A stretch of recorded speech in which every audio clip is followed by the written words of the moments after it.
There has never been a greater time than now to invest in the Metro Detroit area, and there is no other investment firm better qualified than Platinum Real Estate Holdings. With 40 years experience and over 1,000 homes sold, let Platinum Real Estate Holdings assist you with the purchase of a city-certified home of the highest quality. Turnkey properties, screen renters, yielding instant cash flow. Well, what are you waiting for? Call or visit us online today. Welcome to the weekly recap for the week of September 12th. In today's recap, we will share information about Metro Detroit housing prices and also discuss the national scene regarding home prices as well. This week's recap begins now. Metro Detroit housing prices are up 67% from a 2011 low. This comes from the Detroit Free Press in August. The Metro Detroit housing market continues to gradually regain the value it lost during the real estate crash, due in part to a still tight inventory of available properties.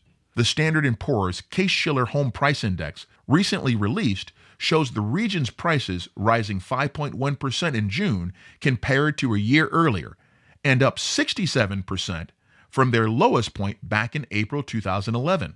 Overall prices are still 15% off their local peak hit late in 2005 and early 2006. The current prices on the index are comparable to October 2007 levels. The index defined Metro Detroit as Wayne, Oakland, Macomb, Livingston, St. Clair, and Lapeer counties. Realtor Jason Matt of Keller Williams in Plymouth believes the dramatic real estate decline from 2008 through 2012 was due to peak home values not being realistic. In other words, they weren't true values. Overall, Metro Detroit housing prices now are just over half as expensive as the national average, according to the index data. While homeowners welcome rising prices, it could begin to hinder new buyers if affordability comes into question, especially with home prices rising twice the speed of inflation in much of the country. Bill Banfield, Vice President at Detroit-based Quicken Loans, said in a news release, Metro Detroit real estate agents are surprised that there are not more homes on the market for buyers and that inventory is still trailing demand. Sellers are still receiving multiple offers for listed properties, and buyers are paying the listed price, but they're not willing to pay over what a reasonable fair price should be.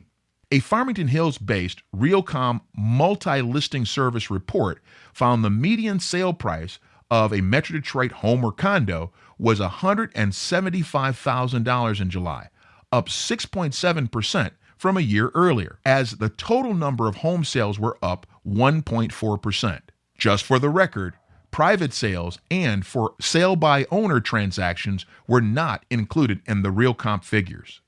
Next, we look at the U.S. home price picture with a story from the Detroit News, which reports U.S. home sales rise at a steady pace as sales heat up.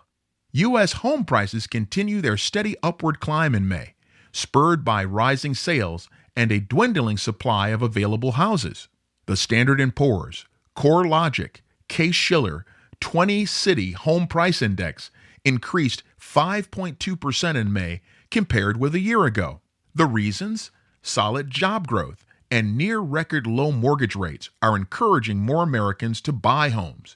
Yet higher prices haven't encouraged more people to list their properties for sale.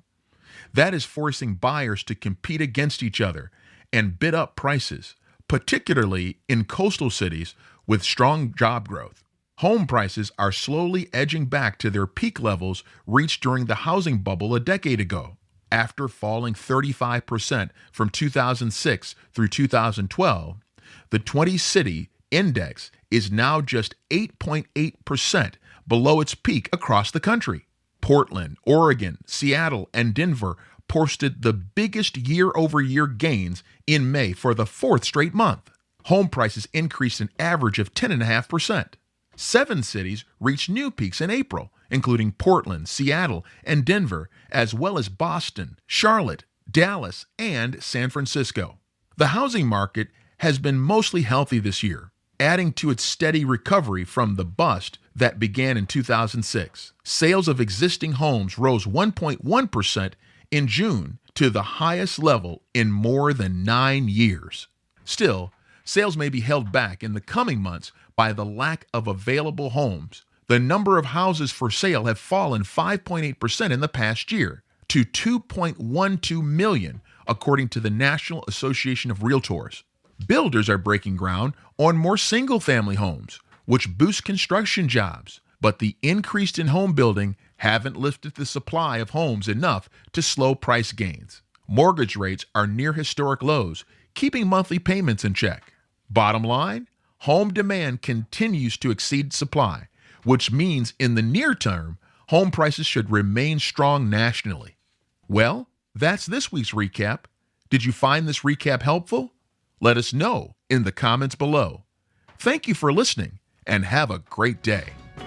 This has been your weekly real estate investment news recap. Did you find this recap helpful? Please like or comment below this video to enter to win a free copy of our ebook, The Ultimate Real Estate Guide for Residential Real Estate Investments. You can also subscribe to our channel or go to our website to receive the latest in real estate news. Our website also affords you the opportunity to view our latest turnkey properties.